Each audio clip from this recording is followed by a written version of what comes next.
Bonjour les amis, nouvelle vidéo aujourd'hui pour retrouver le capitaine Alexandre Julien Brunet qui va nous parler de cette révolte des agriculteurs. Aujourd'hui nous sommes le 6 et c'est la fameuse montée à Paris, ou peut-être pas montée à Paris. Écoutez bien le discours du capitaine. Mais juste avant de l'écouter comme d'habitude, n'oubliez pas de vous abonner, le pouce, le commentaire, le partage, le boost également de la vidéo. Je vous remercie pour tous vos commentaires, je remercie tous ceux qui pensent à faire ces petits gestes, qui prennent quelques secondes et qui m'aident énormément, surtout sur la chaîne principale, vous le savez, à les censurer.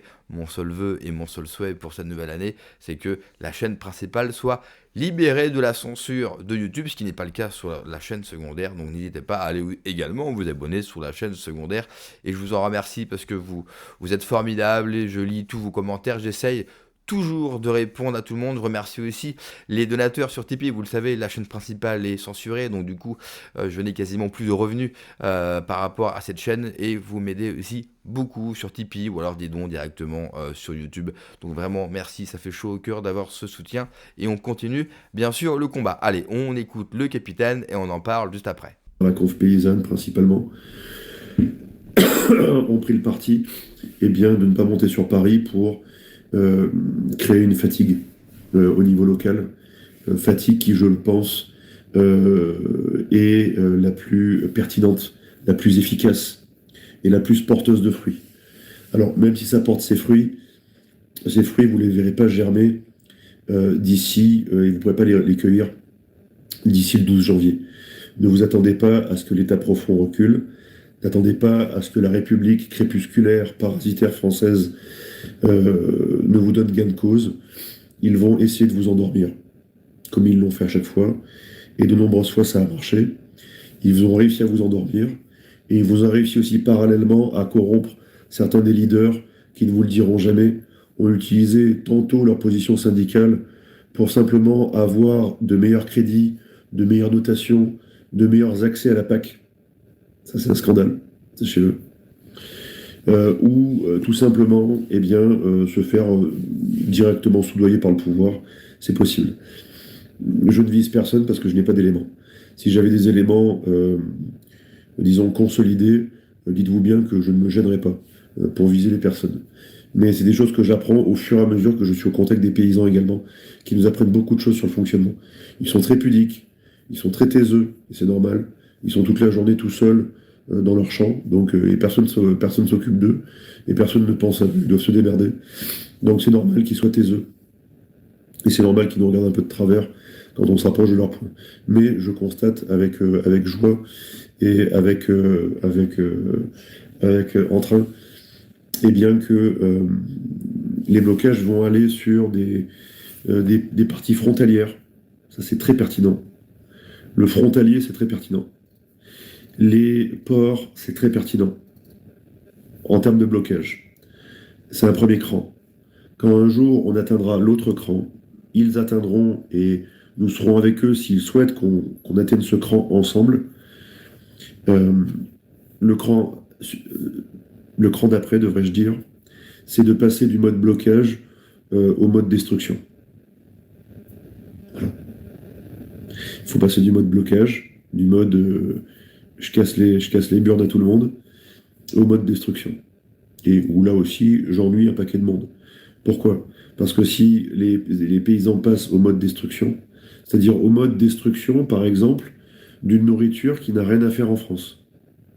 Une nourriture qui a été élevée ou cultivée ailleurs et qui ne correspond pas aux standards de qualité français et encore moins aux standards européens qui nous sont, nous, imposés en France. Donc cette nourriture n'a aucune raison de pénétrer sur le sol français. Et c'est parfaitement légitime de passer dans ce genre de cas au mode destruction. C'est parfaitement légitime. D'ailleurs, c'est les douaniers qui devraient diligenter ce mode destruction. Alors, ils détruisent beaucoup, hein, les marchandises qui viennent de je ne sais où, de Roumanie, de Chine ou de Tunisie. Quand il s'agit de sacs Vuitton, il n'y a pas de problème, hein, là il y a du monde, hein, il y a de la douane derrière. La drogue, ça fonctionne un peu aussi. Par contre, quand il s'agit de frapper de destruction des produits en masse, hein, je dis bien, pas juste des petits contrôles inopinés, hein.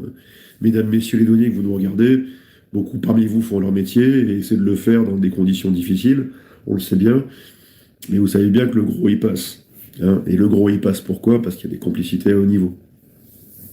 Il y a des complicités à haut niveau chez les agro-industriels, il y a des complicités à haut niveau chez les politiques qui disent ni toucher surtout pas tel agro-industriel ou tel distributeur alimentaire est responsable dans mon bassin d'emploi de 500 emplois, 1000 emplois, 3000 emplois, et s'il se passe quelque chose, il m'appelle et puis je me prends ma fessée par le gentil marchand. Voilà ce qui se passe. Donc, le mode destruction est quelque chose de parfaitement légitime quand il s'agit de produits qui n'ont rien à faire là. Et donc, on devrait activer ce mode destruction de partout. On devrait l'activer à la frontière. Et on devrait l'activer dans les centres de distribution alimentaire, les centres, on va dire, les centres logistiques alimentaires qui abritent des produits qui sont illégaux. Et enfin dans les supermarchés et les hypermarchés. Frapper de destruction tout cela. Nous devrions le faire. Le boycott ne marchera jamais. Vous avez 80% de la population française qui est hypnotisée.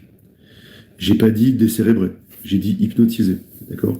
Et qui soit est hypnotisée, soit doit se nourrir comme elle le peut, d'accord? Donc ils ont réussi à faire un dumping social, alimentaire et agricole sur les produits en important de la merde pour tuer ensuite la production de qualité et qu'on jette l'opprobre sur le paysan qui fait de la qualité. Alors qu'en fait, c'est lui qui a les clés de notre santé. Et c'est lui qui a les clés, par exemple, de notre système de sécurité sociale. Parce que si on mange bien toute notre vie, je peux vous dire que la sécurité sociale, c'est pas la peine de la financer derrière. C'est ce que je veux dire. Mais c'est le même système qui est utilisé par les grands marchands. Dans les technologies, dans la logistique, dans l'industrie automobile, dans n'importe quelle industrie, n'importe quel commerce utilise ce système-là, qui consiste à frapper fort un marché en perdant de l'argent. En perdant de l'argent. C'est ce que font les agro-industriels en France et à l'étranger. Ils frappent un marché en perdant de l'argent. Et une fois qu'ils en ont suffisamment perdu et qu'ils ont asphyxié toute la concurrence, il n'y a plus de concurrence, là, les prix remontent. Vous la comprenez, l'arnaque? On la comprend tous. Voilà. Donc le boycott ne marchera pas. Seule la destruction marchera. Et quand la destruction sera telle, la destruction, je le rappelle, je me protège, hein, si, je ne veux pas être non plus trop con, hein, la destruction de produits parfaitement illégaux. Et il y en a des tonnes. D'accord? Il y en a des tonnes.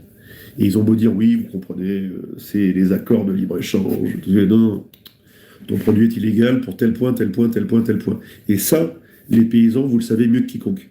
Parce que vous savez quels sont les produits phytosanitaires ou autres à utiliser ou à proscrire. Et que ce soit en Europe ou à l'étranger, vous savez ce qui est autorisé et autorisable ou pas. Donc ce qui n'est pas autorisé et pas autorisable doit être soumis à destruction. C'est aussi simple que ça. Voilà ce que j'avais à vous dire. Propos extrêmement intéressants, mais dans le même temps, j'ai envie de me demander, est-ce que les Français sont prêts justement à aller plus loin? Est-ce qu'ils sont prêts à franchir une certaine limite, tout en restant bien sûr dans la légalité, vous le comprenez, nous sommes sur YouTube, mais est-ce que les Français sont prêts? Déjà les paysans, ça fait 2 ans qu'ils se révoltent, à juste titre bien sûr, mais on constate que eux-mêmes, les premiers concernés, ne sont pas capables, pour l'instant, d'aller plus loin. Ils mènent les mêmes actions que depuis 2 ans, c'est-à-dire bloquer un périph', autoroute, rond-point. Bon, on voit bien que ce type d'action, et d'ailleurs, il n'y a pas qu'eux qui l'ont fait, ça fait 10-15 ans qu'on répète tous quand on s'énerve, gilets jaunes, Covid, les mêmes actions, et on a bien vu que ça ne nous a pas rapporté grand-chose. Donc on constate que les premiers concernés ne sont pas capables déjà à passer la vitesse supérieure. Après, il suffirait que eux passent la vitesse supérieure pour peut-être donner des idées aux autres Français, et puis pour montrer aux Français qu'ils sont réellement capables d'aller plus loin et d'installer un rapport de force avec le gouvernement. Parce qu'hier, Pierre-Guillaume Marcadel a posté une vidéo hier soir pour nous dire son incompréhension que les ministres, que le gouvernement se refusent justement à parler avec eux. Moi, je suis à la fois surpris et consterné qu'on croit et qu'on veut toujours dialoguer avec eux. Pourquoi voulez-vous qu'ils dialoguent avec eux ou avec nous? Ils veulent leur mort. Ils fabriquent la mort de la paysannerie française depuis des années. pourquoi voulez-vous qu'ils négocient? Et puis comme les paysans n'installent pas un vrai rapport de force, parce que quand vous bloquez une préfecture dans une province ou une portion d'autoroute, vous n'installez pas un rapport de force avec le gouvernement, parce que le gouvernement, les ministres, les gens importants bien sûr, ne sont pas affectés par ces actions coup de poing, c'est plutôt le français moyen qui lui, n'a aucun pouvoir et souffre de la même manière, parce que la détresse des paysans d'aujourd'hui, c'est une détresse que beaucoup de Français partagent, moi le premier. Et puis l'autre point que soulève le capitaine Julien Brunet, bien manger, cela fait partie de la santé. On sait que dans les aliments transformés, que dans l'alimentation que nous avons aujourd'hui, ils ont foutu beaucoup de merde là-dedans, ce qui peut expliquer l'explosion des cancers ou autres maladies, ce qui peut expliquer aussi le manque de testo, par exemple, qu'ont les hommes, ce qui peut expliquer la perte de fertilité, ça peut expliquer beaucoup de choses. Alors je sais que ces théories, pour certains, c'est très complotiste, vous me le direz dans les commentaires si vous êtes d'accord avec moi ou pas, mais on sait que l'alimentation transformée que nous avons dans nos grandes surfaces est très mauvaise pour notre santé. Et on sait que si on mangerait plus sain, si on ferait fonctionner le circuit court, donc on aurait une véritable politique de souveraineté alimentaire, on pourrait résoudre beaucoup de problèmes de santé publique. Autre point sur la souveraineté alimentaire, il faut que les agriculteurs arrêtent de parler qu'on va perdre notre souveraineté alimentaire. Nous l'avons déjà perdue. Je vous rappelle que 70% de l'alimentation que vous avez en France vient de l'étranger. Donc vous n'avez plus de souveraineté alimentaire. Il faut au contraire la retrouver.